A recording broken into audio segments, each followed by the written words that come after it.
Conquistas que planificam. Quando a infância se faz caracterizar por problemas e desafios não solucionados, as dificuldades se transferem no inconsciente do indivíduo para todos os diferentes períodos da vida.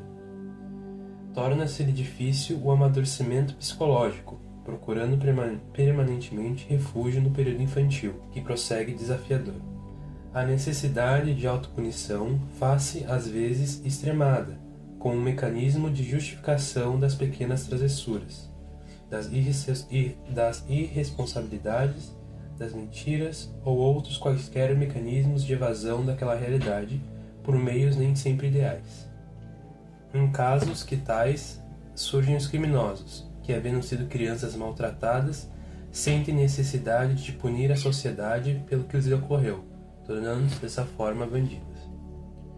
É necessário, inicialmente, redescobrir a criança que permanece no imo e avaliar o seu estado de crescimento, suas necessidades, seus anseios.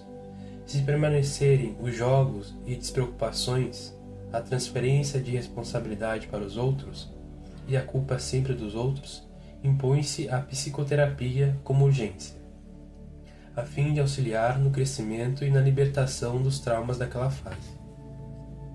Não é desejo estabelecer que a criança seja retirada do cenário existencial, porém que ocupe o seu verdadeiro lugar no alicerce do inconsciente, a fim de que não perturbe a pessoa da atualidade.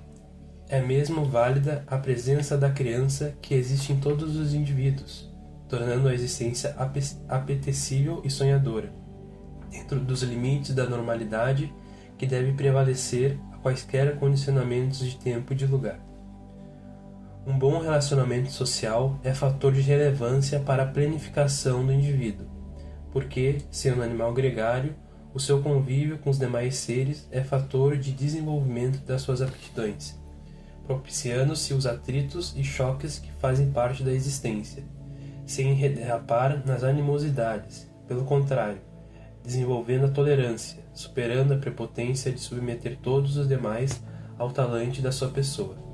Aquele que vive sozinho foge da realidade de si mesmo, que vê projetada nos outros.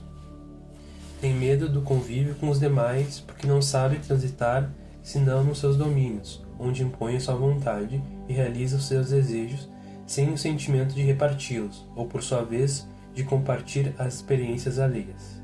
A conquista da humildade faz parte do programa de crescimento interior, evitando o exibicionismo que se torna perturbador, particularmente por alterar a visão da realidade, de si mesmo, agredindo os outros com aparência por não ter segurança dos próprios valores, que seriam capazes de oferecer harmonia no conjunto humano onde se encontra.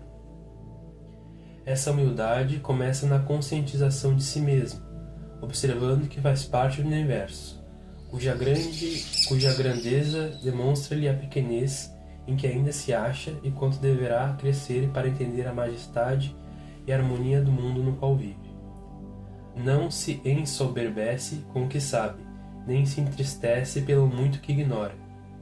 É simplesmente humilde diante da vida e reconhece a necessidade de crescer mais e tornar-se melhor. É comum a luta desenfreada para possuir sempre, asfixiando as demais aspirações, e cedem lugar à predominância do instinto de posse desequilibrada. Quando se atinge o estágio de maturidade psicológica, o importante não é ter mais, porém ser mais. Isto é, sempre melhor em valores internos, em conquistas morais e intelectuais, sem jactância, porém com a consciência da vitória sobre si mesmo e sobre os desafios da existência, aumentando a capacidade de resistência a cada dia. A felicidade real independe daquilo que se tem, mas é resultado daquilo que se é. Muito oportuno o fato de uma célebre personagem de propaganda na televisão, cuja bela aparência fora aproveitada para sorrir, e, por isso, sua imagem sempre fascinava os estranhos que desejavam imitar. Todos olvidaram que era sua profissão sorrir, e para isso lhe pagavam, embora o seu humor habitual não correspondesse a essa realidade. Deve-se sorrir por profissão. No entanto, a alegria de viver, leva a sorrir por prazer e por beleza, gerando uma autoterapia valiosa, enquanto aquele que está bem com ele mesmo encontra-se bem com o mundo. Numa das suas habituais viagens a Londres, o célebre Mahatma Gandhi deteve-se oportunamente no aeroporto a observar os objetos expostos, ricos e agradáveis aos olhos.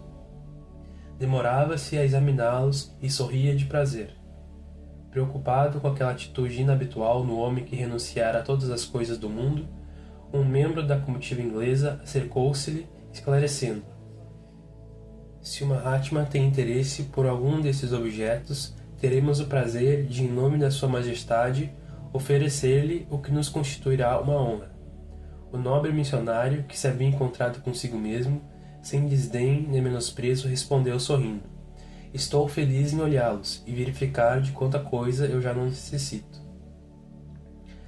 A verdadeira saúde, em sua expressão profunda, manifesta-se como libertação interior, sem o masoquismo das fugas do mundo e das afirmações dos próprios valores, através do desprezo e do flagício ao corpo, qual se fora ele responsável pelas debilidades do caráter, imperfeições da conduta, frustrações psicológicas decorrentes da visão alterada do mundo e sua realidade.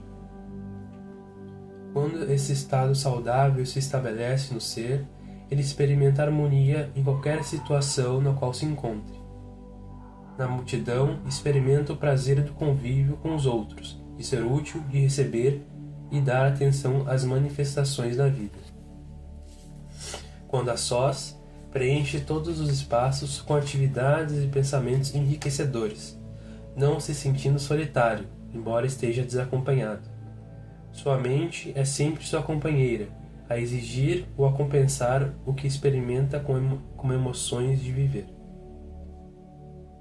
É óbvio que todo aquele que se faz possuidor de conflitos de qualquer natureza terá dificuldade de sentir-se compensado, pois que a estrutura íntima deficitária está sempre refletindo as lutas em que se sente envolvido, portanto, em contínuas ansiedades e insatisfação.